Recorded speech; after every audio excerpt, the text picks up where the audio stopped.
Hi all welcome back to another video. അപ്പോൾ ഇന്ന് വന്നിട്ടുള്ളത് നല്ല സോഫ്റ്റ് ആയിട്ടുള്ള ഒരു കുബൂസിൻ്റെ റെസിപ്പി ആയിട്ടാണ്. വളരെ പെട്ടെന്ന് നമുക്ക് കുറച്ച് ഇൻഗ്രീഡിയൻസ് മാത്രം ഉപയോഗിച്ച് നമുക്ക് ഈ ഒരു കുബൂസ് എങ്ങനെയാണ് ഉണ്ടാക്കിയെടുക്കുന്നതെന്ന് നോക്കാം.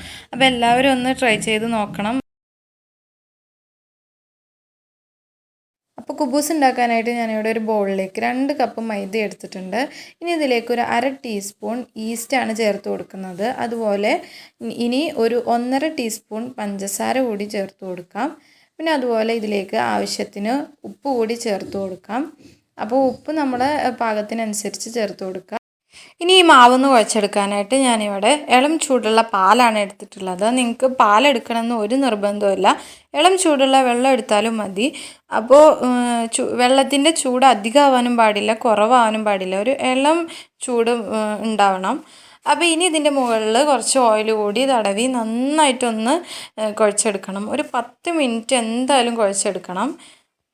ഇതിപ്പോൾ ഇവിടെ ഒരു 10 മിനിറ്റ് നന്നായിട്ട് കുഴച്ചെടുത്തിട്ടുണ്ട്. ഇങ്ങനെ ഒരു കൺസിസ്റ്റൻസിയിലാണ് നമ്മൾ ഈ മാവ് ഇരിക്കേണ്ടത്.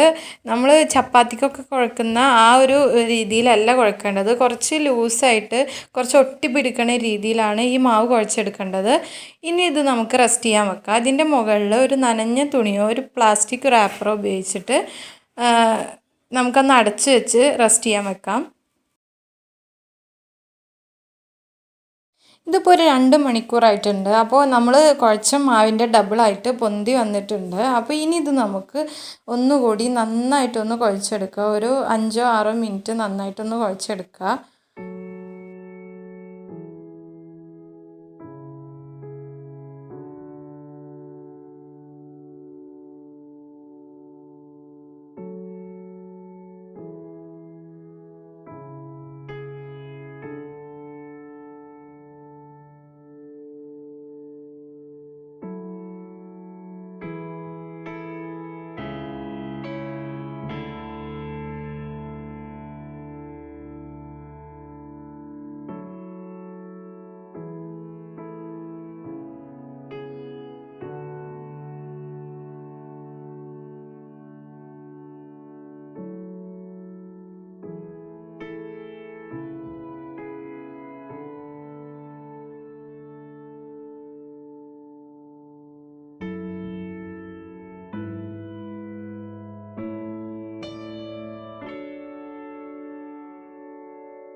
അപ്പോൾ നമ്മുടെ സൂപ്പർ സോഫ്റ്റ് ആയിട്ടുള്ള കുബൂസ് ഇവിടെ റെഡി ആയിട്ടുണ്ട്. അപ്പോൾ എല്ലാവരും വീട്ടിലൊന്ന് ട്രൈ ചെയ്ത് നോക്കുക.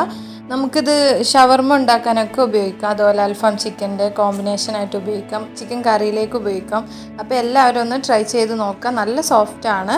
നമ്മുടെ വീഡിയോ ഇഷ്ടപ്പെട്ടിട്ടുണ്ടെങ്കിൽ ലൈക്ക് ചെയ്യുക, അതുപോലെ സബ്സ്ക്രൈബ് ചെയ്ത് സപ്പോർട്ട് ചെയ്യുക.